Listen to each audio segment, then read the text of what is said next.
Hey guys, welcome back to Super Switch U.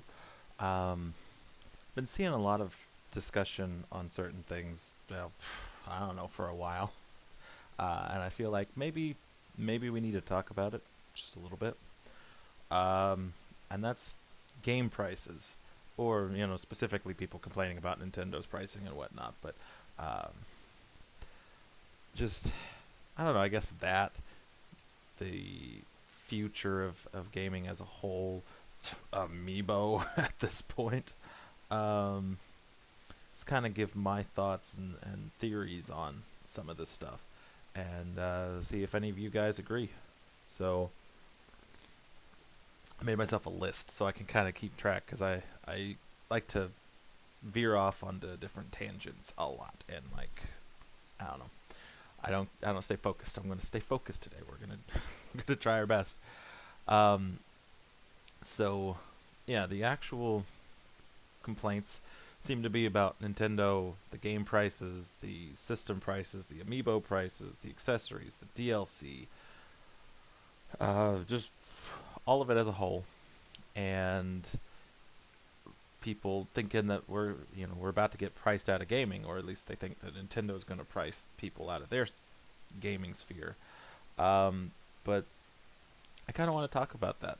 Just the fact that it's not just Nintendo.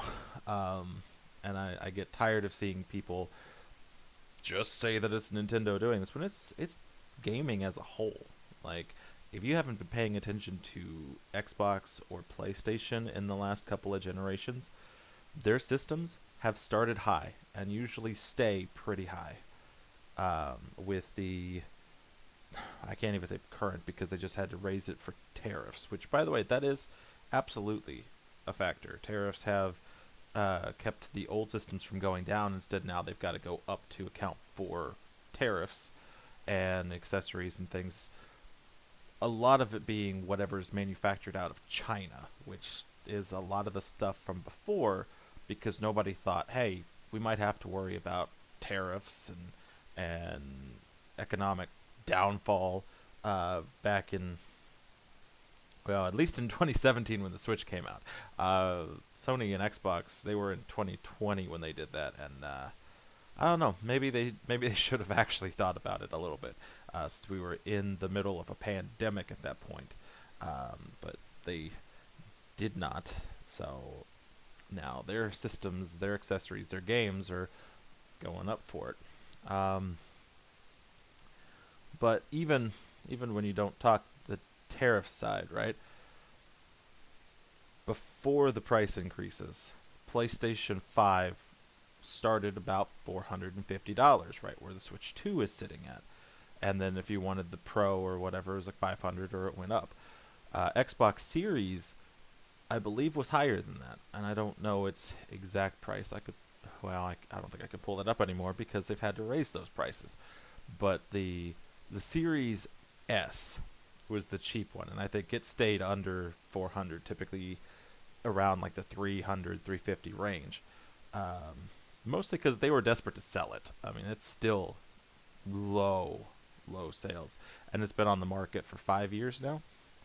So, yeah, I could not imagine why they would have ever wanted to raise their prices. They should have had enough stock still here to run some sales and be like, oh man, this is the perfect time to undercut the other guys, and like we could be the cheap system.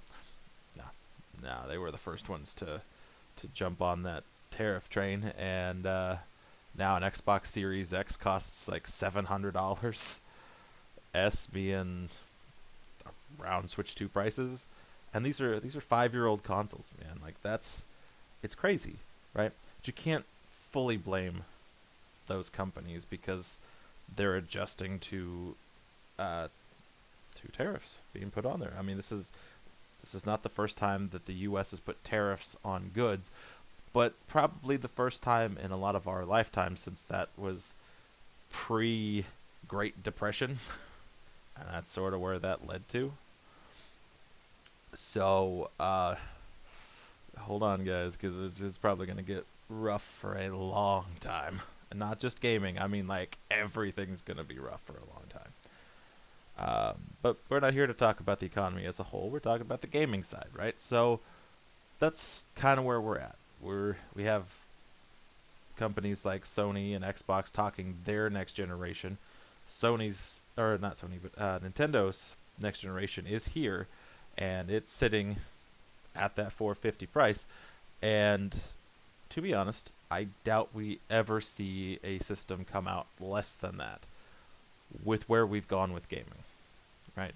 Because we've aimed for the best in graphics, the best in performance and frame rates and 4K, 8K, all of it. We're always striving for the next thing and trying to make it like the most powerful thing out there on the market. So with that, you're going to have way more expensive hardware. Things cost more now to manufacture as a whole, and they do have to pay people. So, not saying that there's not like some little bit of corporate greed, but I guess all businesses are out to make a profit.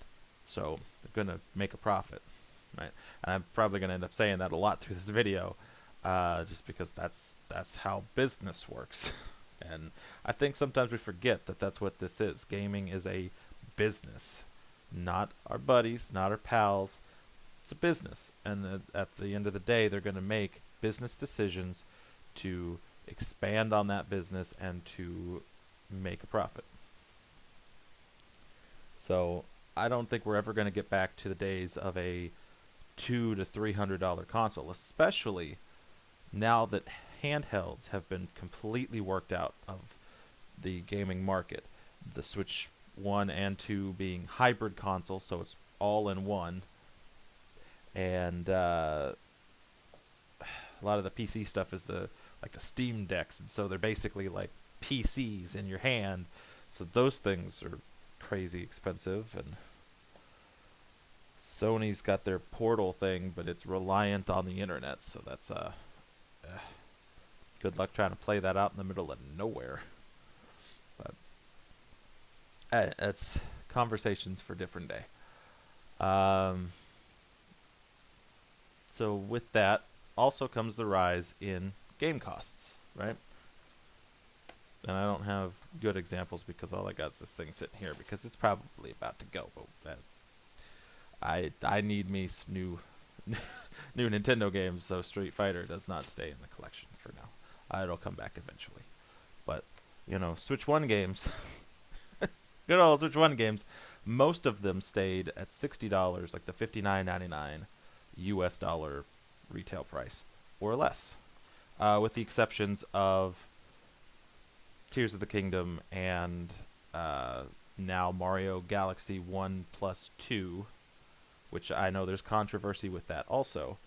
To that I say, you're getting two games technically, and if you missed 3D All-Stars, because a lot of people did, this is your way to get it, right? And yeah, 70's kind of high for Wii games, but it's two Wii games. You're getting two of them for the price of one, I think. It makes them $35 a piece. It's a little hard to argue that when there is some improvements to the game. They've added mouse control for Switch 2, and they've went back through and reworked it. So supposedly, because I haven't seen it, I haven't looked at the comparisons just yet. No time. But supposedly, Galaxy is not the same version that's on 3D All-Stars. It is actually improved, and there's some extra content kind of thrown in there. Better, right? So kind of like what Metroid Prime Remaster got. It was a $40 GameCube game, which should be outrageous since that's 4 or 5 generations back, right? Switch 1, Wii. Yep. It's like 5th generation back from where we're at. And that came out at 40. Nobody seemed to care.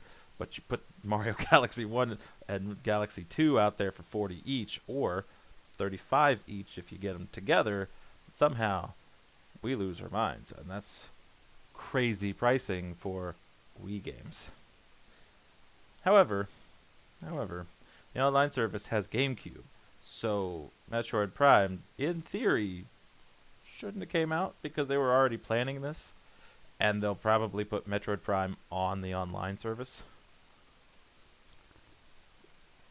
I don't know. I've seen people try to compare it back and forth. They're like, oh yeah, Metroid Prime came out at 40 and Galaxy 2's at 70. But again, it's not just Galaxy. You're getting two for 70. But it's fine. Like they could have probably done the $60 price point and not opted for that extra $10. But they know you're gonna buy it, right? Good business practice for them. Bad buying practice for those of us that buy it. Me, I'm trying to figure out how to buy it. That's why Street Fighter's going away. I'm not gonna miss two. It's not gonna happen. But yeah, so that aside, why are every other game is every other game? I swear I can speak English. Let me stop having a stroke here. So why is every other $70 game $70? That made sense. Why is every other game $70? Well, that started. I don't think there were actual like PS4, Xbox One games that really hit that 70 mark. I believe that started because of the PlayStation 5 and the Xbox Series. All of their big AAA titles came out at $70. Now, we don't talk about that. We do not talk about that, right? And this was pre Tears of the Kingdom. People were buying stuff on PlayStation 5 and Xbox Series for $70. Thus, Nintendo was behind in that, right? And so you have Switch 2 come along. And Switch 2, whether, some people agree or disagree, I'm sticking to this till I die because it's true.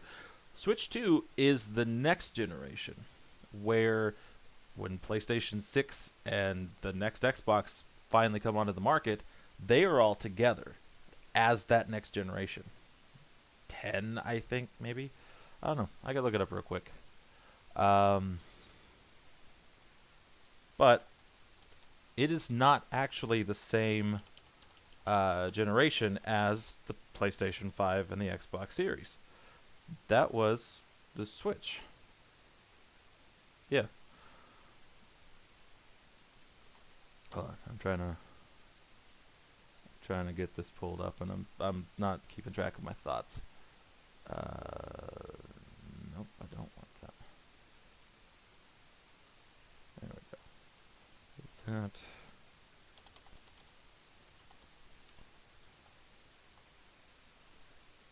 There we go. I'm just looking for the name of that generation. If it's 10 or if it's 11, 15, whatever it is. Okay. Yep, no, I was right. So 10th generation. And if you look at places like Wikipedia, they are absolutely wrong on what they mark this as. And it's because they have Nintendo Switch and Wii U being the same generation as each other, which is absolutely not true, right? And the thing is, Switch being only 3 years prior to the Xbox Series and the PlayStation 5 does not make it a different generation.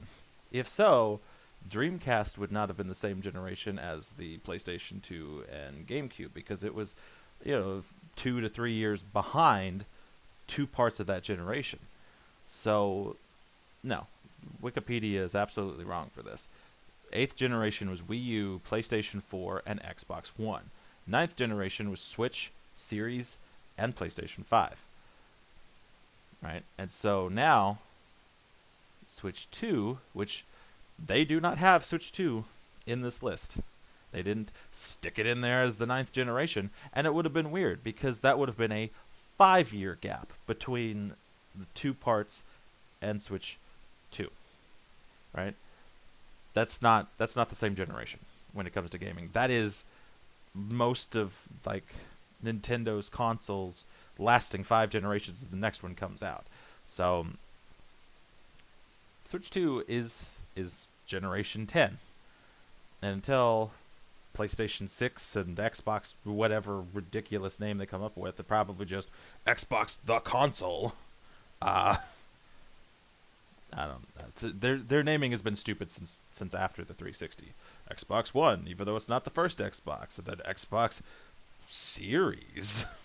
Like that's what you call all of the Xbox. But that's again topic for another day.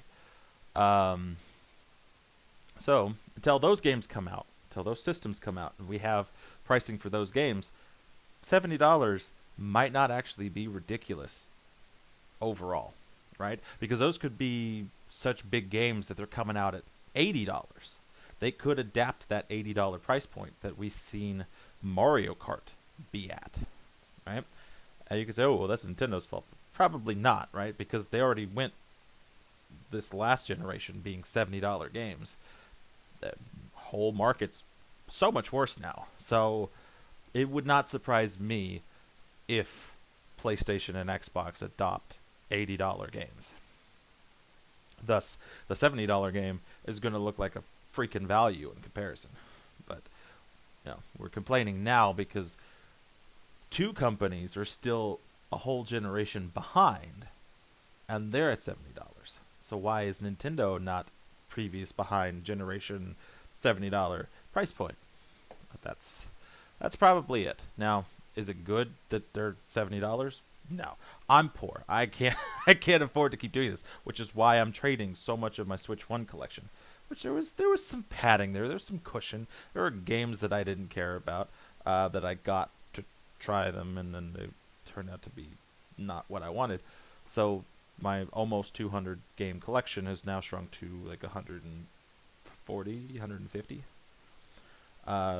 Shrinking every time they drop a bunch of release dates all together. Freaking Kirby Air Riders, Hyrule Warriors, and Metroid Prime 4 being within a month of each other. Then, yeah, no, it's crap. It's crap. That's the thing I want to complain about. Is they could have put something back in September, and it could have gave us a break. They could have pushed Hyrule Warriors to January, giving me some time to recover from Christmas. Nope, can't do that either. Different topic.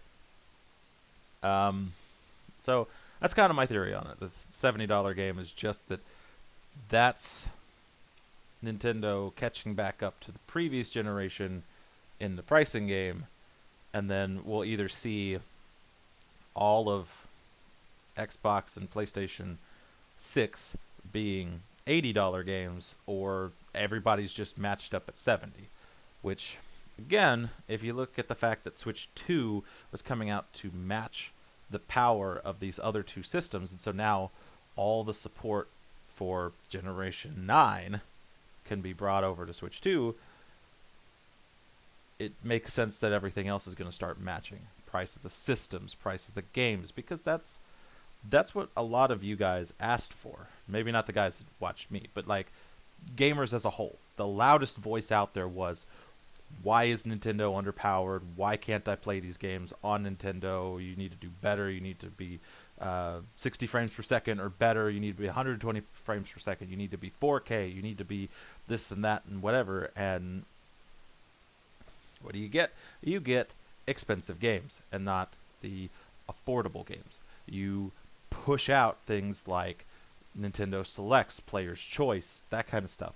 Those budget games get pushed out because they're trying to make these games that are so incredibly expensive and time consuming to make.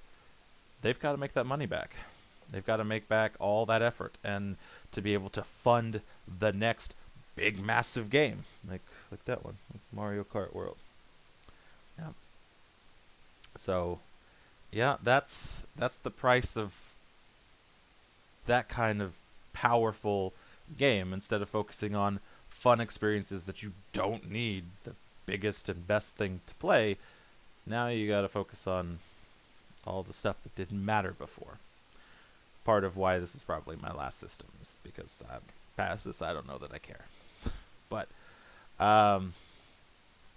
again, all different topics. So it's my thoughts on the $70 game, right? And then I think I ended up mentioning the $400 system, but I mean, we can kind of briefly skim it again. And that's just like I said, it's the same price as the PlayStation 5 for Switch 2. And Switch 2 can do a lot of the things that the PlayStation 5 can do, but also handheld, on the go. Way better than any stupid PlayStation Portal has done thus far, because you don't have to have the internet. You have just the system. You can go back and forth between it so easily. Just pick it up. No internet connection, no whatever. Like, it's just there. So, you're getting a better value overall compared to that system, and then just don't even bring up the Xbox, because holy crap, that price point was never good. And then it's worse. So I don't have a problem with 450 specifically with what you get with it. I was thinking 4. I was really hoping that they didn't like push that over the $399 price point, but I mean, if that's what you got to do, if it had been $500 for the base or more, I might have started being like, okay, well, like, what the crap is this? But I don't know. We managed one. We will never financially recover from a second one. It's okay. We can share. I just won't see it through the month of October when Pokemon comes out, because the wife will want to play. That's okay. Okay, so very important conversation point because of that direct. Amiibo. This is the one time I'm going to agree with you guys. I do not understand the $50 price point for the Kirby Air Rider Amiibos. And it's because they really don't read or write very much onto them. So essentially they are just toys with a little bit of electronics in there. Like, it's cool. It's cool to be able to switch the riders back and forth, right? If it was 50 or even 60 for the 2 for Kirby and for Bandana Waddle Dee and the 2 ships, so you could actually do the switching without spending $100, I could understand that. I don't understand 50 for the 1, but I fell off of Amiibos a long time ago, so I don't have to worry about this. This is somebody else's game. This is on those of you that collect Amiibo.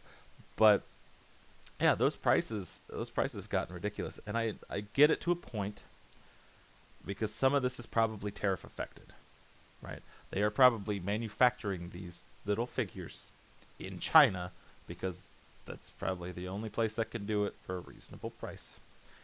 And then, the whole White House decided, hey, you're going to pay extra for anything coming in from there, which is, literally everything that we buy, or really freaking close. So you are paying some of the price for that guy. Without going into politics, I'm just saying, like, that's not a political thing, that's an economic thing. And I took business classes in college, so I kind of know what I'm talking about. Macro, microeconomics, intro to business, and a few other things, counting, stuff like that. But that is what a tariff does. Whether it was him or the last one or any person sitting in the White House that would have done that, a tariff is still going to add this. It does not matter how you feel about said person. That policy has affected our games and our amiibos and stuff. So to a point, that's how it's affected. However, the fact that it's 50 means that it was still going to be expensive as a whole, whether that tariff was there or not. That just probably gave it that $10+ bump. Might have been 5. I don't know.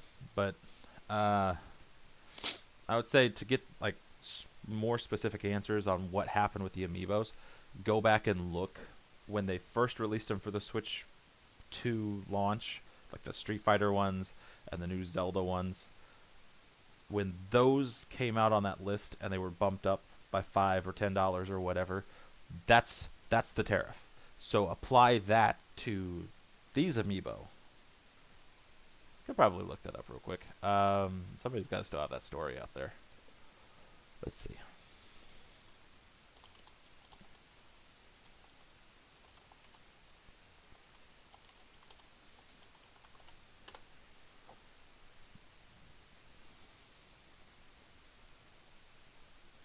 Let's see here.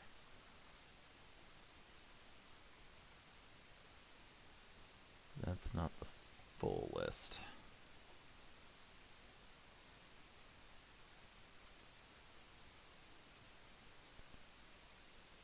Get that out of here.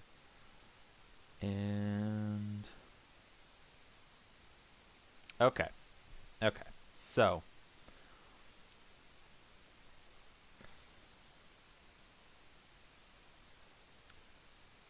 I don't know. Is this our pricing? Yeah, it's got to be. Okay. So I've got a list pulled up here. Let me pull this so I can see what I'm doing and then also what's happening there. Okay.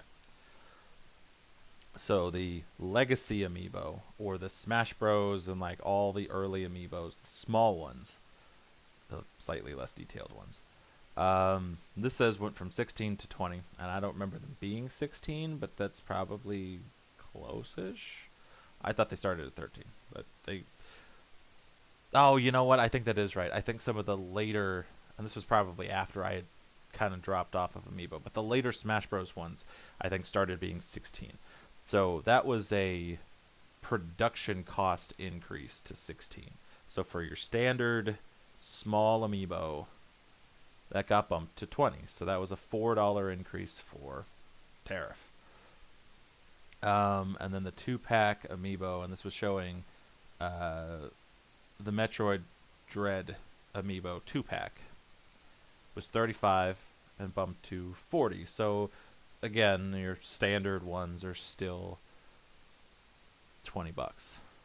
That just had a $5 increase. This was not quite the list that I was looking for, though.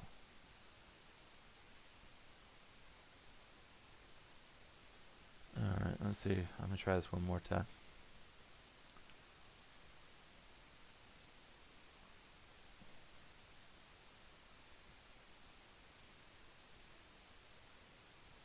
Oh, let's just go to Nintendo's website. That's so much easier.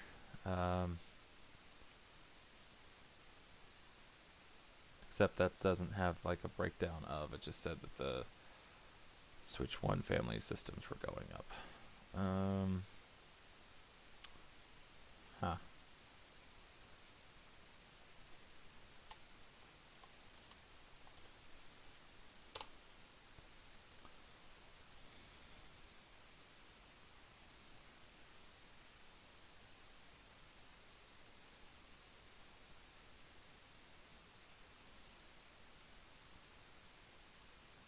A lot of this is within the last few days, so it's not quite right.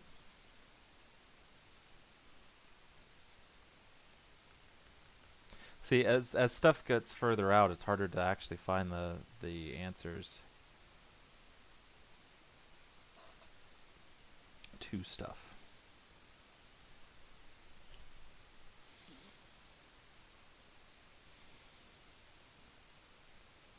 Okay, so this is from, let's see, whatever CBR is. They have an article showing that at some point the Amiibo went from $15.99 to $19.99, but they're trying to say it was secretively, and that's not true. I feel like that was that first hike. And then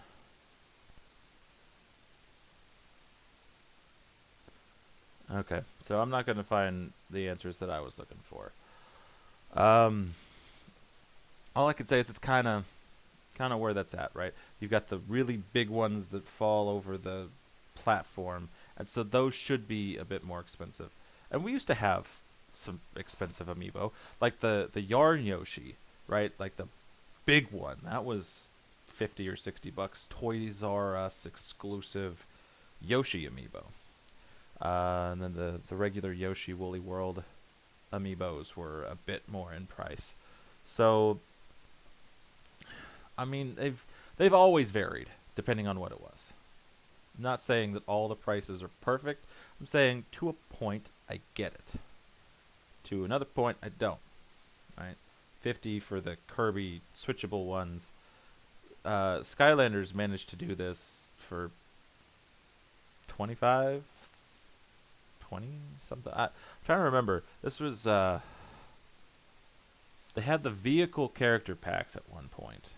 And then they also had the swap force that was like the third game and you could swap the pieces. So they were a little bit higher. So it's kind of that mentality for those because there's electronics in both pieces. So you're technically getting two amiibo. But the Kirby and the Bandana Waddle Dee do not work on their own. I don't know. This deserves its own topic for another day.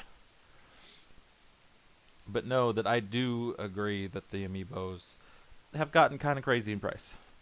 Granted that GameStop does have some on sale at the moment. The Street Fighter 6 ones. Those amiibos, last I seen, and I wasn't even looking for it. Like it just popped up at the bottom of the page. It was like, oh hey, you might also like these, and it was the Street Fighter 6 amiibo, and then the cards in like the booster box thing were all on sale for 20. So there's always the chance that stuff could go on sale. But, I feel like that's all I really want to say on amiibo. So the Virtual Boy. The Virtual Boy thing that they announced, which, by the way, I think is really freaking cool. I like how detailed that peripheral is for, you put the Switch in there, and it looks straight up like the Virtual Boy did, all the way around. So I think that's really cool. It was said to be $100 through Nintendo, and it is. It's $100. Or you can get the cardboard one for cardboard mode for $25. But you have to have these to play the Virtual Boy games. Before I go too far into this, though, I do want to call somebody out for something stupid. I don't do this very often, but Sunbro Nation put a video out talking about game prices and how they were going up, and he was talking about the Virtual Boy thing, which is fine, and it's fine to think the stuff is expensive or whatever, but the stupid thing that he said that I so very much wanted to just click that unsubscribe button. He said, why don't you just make the Virtual Boy games playable on the online service without a needed accessory? And to that, I just have to question, do you understand what a Virtual Boy is? Do you understand the premise of the Virtual Boy? And have you ever played a Virtual Boy? Because to suggest that tells me that no, you haven't, that you don't know what this thing is. So let me enlighten you real quick, or to anybody watching. The Virtual Boy was a 3D gaming console from Nintendo in I want to say 1997. No, I did not have one at the launch of this thing. I was 5 at that point, and my family was poor. So we could not afford this hundreds of dollar console that only lasted on the market for like a year or two. And but anyway, so you looked in through the headpiece there, the goggles, and it made the images appear 3D, and it would put things back and whatever. But you played these games in 3D, and so since it was only on the market for about a year or so, all of the titles very much took advantage of that, and they focused on the 3D aspect to this. And it was not great graphics. It's not even good graphics. This was playing Game Boy games in 3D, essentially. Like, it wasn't like Game Boy titles. It was new games, but with the like 8-bit graphics or whatever of the Game Boy. All just lines. But they weren't they weren't black lines like that. They were red lines. They were all in red, which I think led to people having seizures from playing this thing, like epileptic seizures. But yeah, so if you take all those red lines for all these things flying around and trying to appear 3D when they weren't, and you smash that flat, not 3D, You're not going to tell what's going on. Now, Wario Land, like Virtual Boy Wario Land, might be somewhat playable. It would be a little hard to tell when you're going to the background versus the foreground, like you did in that game, but it could possibly be done. But then you have games like Red Alarm that was already difficult to play in the 3D because it was spaceships. It was basically like a Star Fox. You had all these like very sharp edge shaped ships, like spaceships flying around, and you had your bullets shooting and stuff. That is going to look like absolute crap if you flatten that. You're not going to know what's going on. You're not going to tell what ship's what. None of it. It's going to be unplayable in a service if 3D is not possible. And, just in case somebody didn't know, Switch 2 does not support glasses-free 3D or 3D to any effect, as far as I'm aware. Right? There was one console that could have done this thing without the added peripheral, and it's already gone. That was 3DS. 3DS had the perfect setup to bring these games back to Virtual Console, where you could have just got them game by game, or as like a anniversary bundle in a cartridge. And they let that system come and go, and it's gone, and so is the chance to not have to have some kind of a glasses peripheral to play Virtual Boy games, right? So no matter what, if this service was coming, you had to have some kind of peripheral. Now, if this was actual greed on Nintendo's part, they would have forced the $100 setup. It's like, if you want to play these at all, you have to buy this thing from us for $100. You don't. They gave the $25 option for the cardboard mode that you just sit on the system and you can look into it and you can play them. $25 plus the expansion pack membership, which it's a whole different topic on why that membership could or could not be considered greed. But that's, again, not a Nintendo specific thing. It started with Xbox and Xbox Game Pass. PlayStation Network started doing the same thing. You pay for the service, you get these games.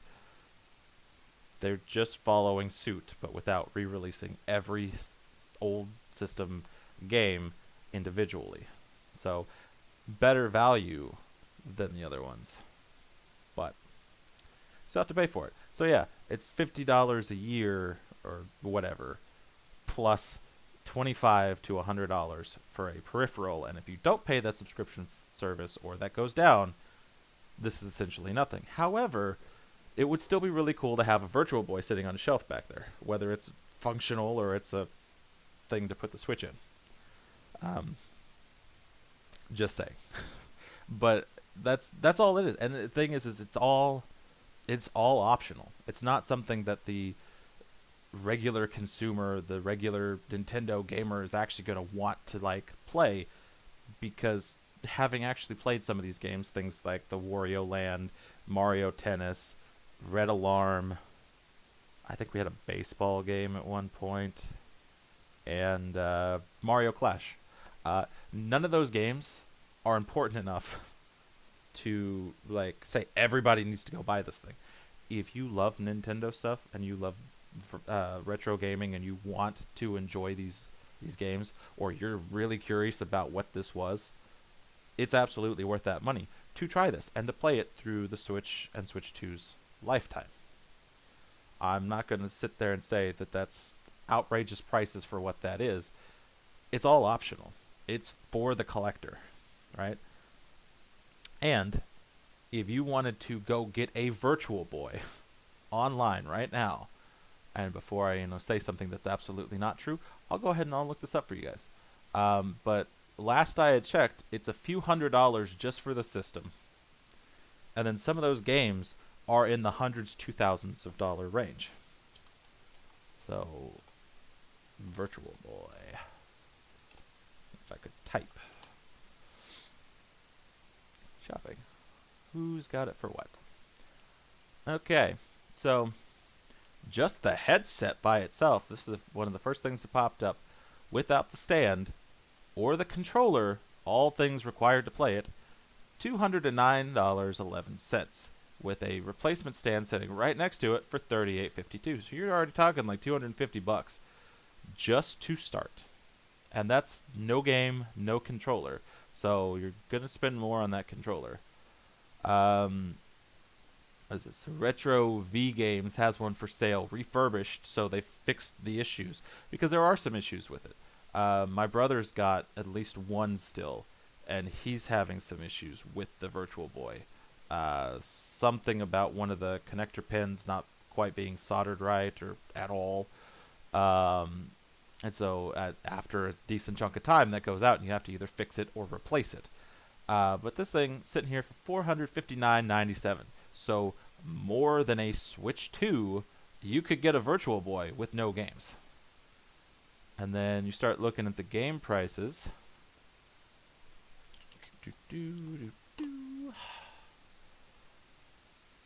Alright, Mario Tennis, which is just a very standard tennis game. And actually, I think that's the Japanese one. That's Play Asia selling this. We're not going to look at that.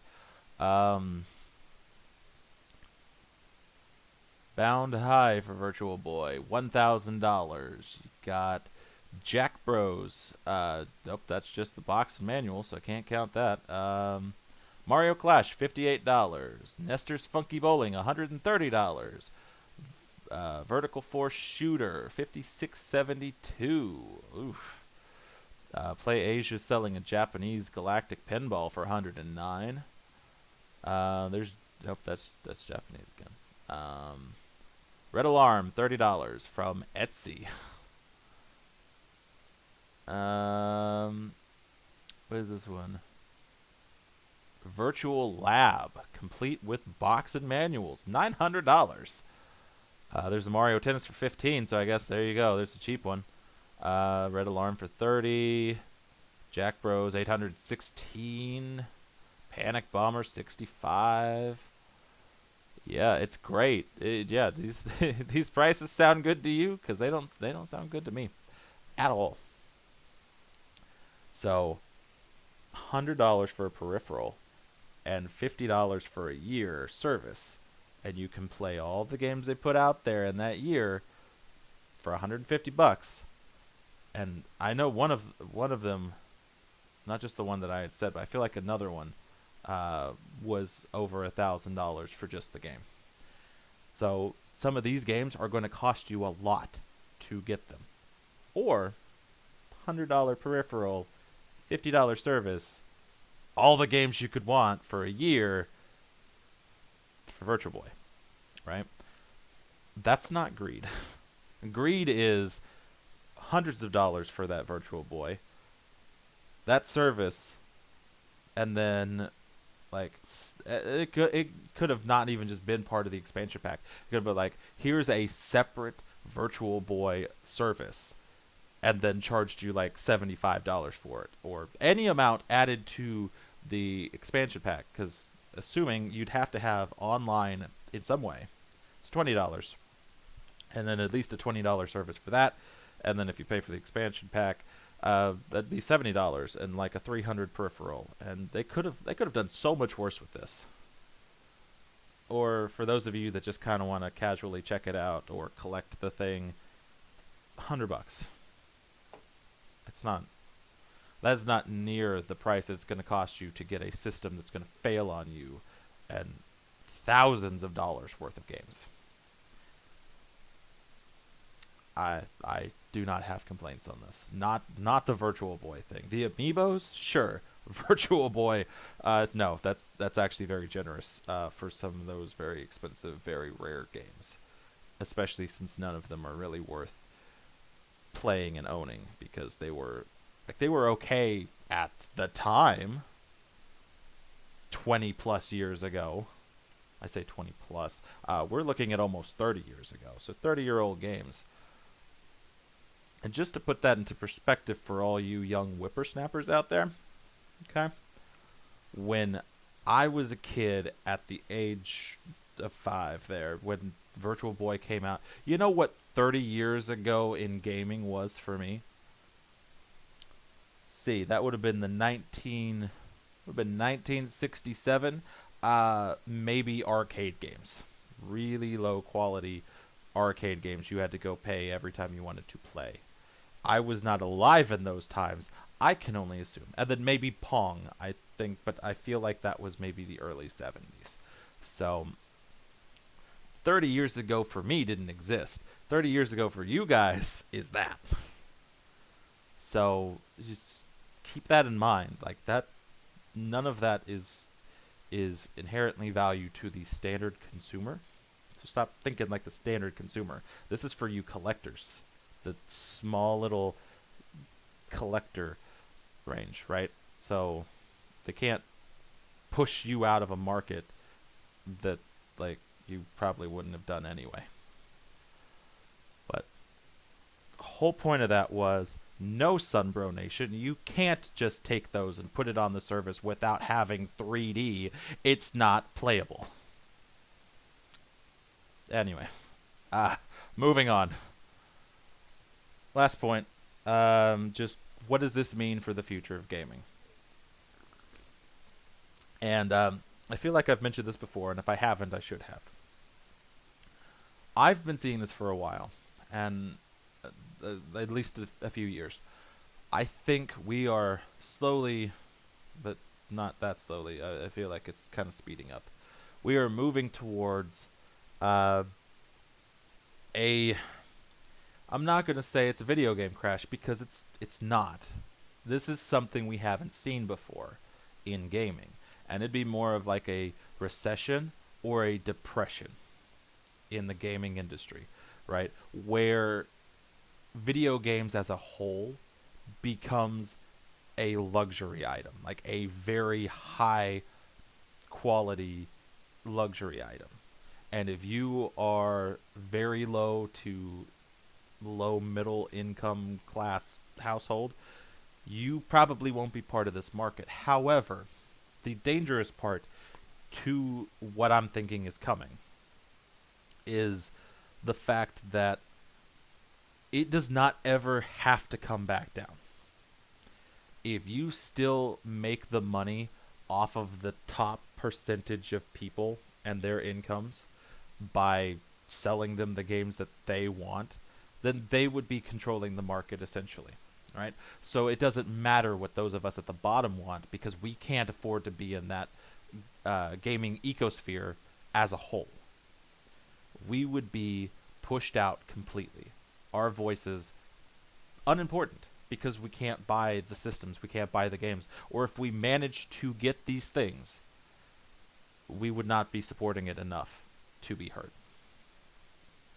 Kind of like how most people can't afford the high-end cars, the Lamborghinis, the I can't think of anything at this moment. But you know what I mean? Like the big luxury cars, the things that are flash money to, right? We'd be stuck here at the bottom with mobile phone games, and that's it.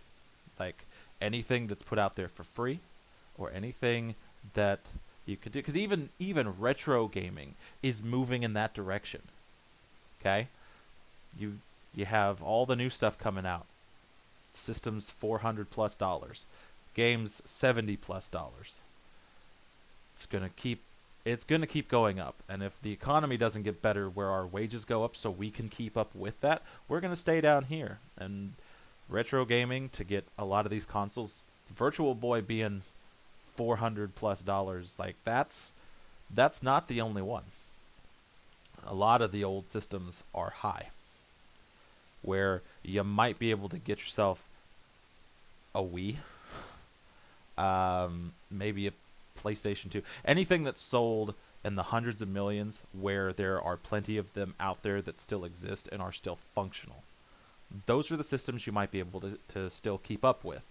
But a lot of those games that did not sell in those higher brackets, you're not going to be able to get those either. Those are also going to be out of your price range. So gaming, again, as a whole, will become what you can get for free, what you can pirate, and mobile games. And that's it. And that's all we're going to be able to do. While the top 1%, the top 10%, whatever, like wherever those prices end up where people can still afford it, they'll support them. And it'll be enough money made to those companies that they'll just cater to everyone on the top, and everyone down here will be out. And so we'll have to go back to what do they do in the olden days? Listen to the radio or stare at wood and hallucinate. I think they called that reading. Um, so that, I mean, that's gonna suck. It's gonna suck if we get worked out of it. I mean, if you were smart and you kept some things, or you kind of jump in and gather all the physical stuff you can do, they can't take that from you. So you'd have that. You would just be out from literally anything new if this keeps going uncontrolled, right? It's not a Nintendo thing. We're noticing it because Nintendo used to be the cheap option, and they were the cheap option because some of their systems, the GameCube, the Wii U, the Game Boy Advance, and 3DS, were not doing as well. So they needed to push these. And even the Wii didn't have high prices, and it was a very successful console, but it was not successful with gamers. They had to push the software to the casual market. So now that Nintendo is not the casual market, it's going to cost you. And there is no one in the casual market. So if nobody comes back in, Sega, then you know it's gonna run rampant, and it's gonna just take off. And I don't think Sega or any of those other companies are coming back to bring the casual market. And nobody new is going to enter that ring. I feel like we're just going to watch as it sails away into the sunset forever, and we get left behind. But let me know what you guys think. Yeah, I know I dropped like a lot of stuff in like an hour's worth of talking, but let me know if you agree with some of the things that I said. If you disagree, if you've got your own theories on why the prices keep going up and we just can't afford it, why the market is where it is, and where you think it's headed. And if you collect amiibos and you really think that they're outrageous, definitely share that. Like I said, I'm out of that market, but would definitely like to get some fresh perspectives on that. And the Virtual Boy, if you feel like that's fair, if you don't feel like that's fair, and why you feel that way. But for now, hit that like button if you like the video. Click subscribe. Help us get to 1,000 subscribers, hopefully before the end of the year. But that is slowly approaching, and we got a long way to go. So definitely help me out and help the channel.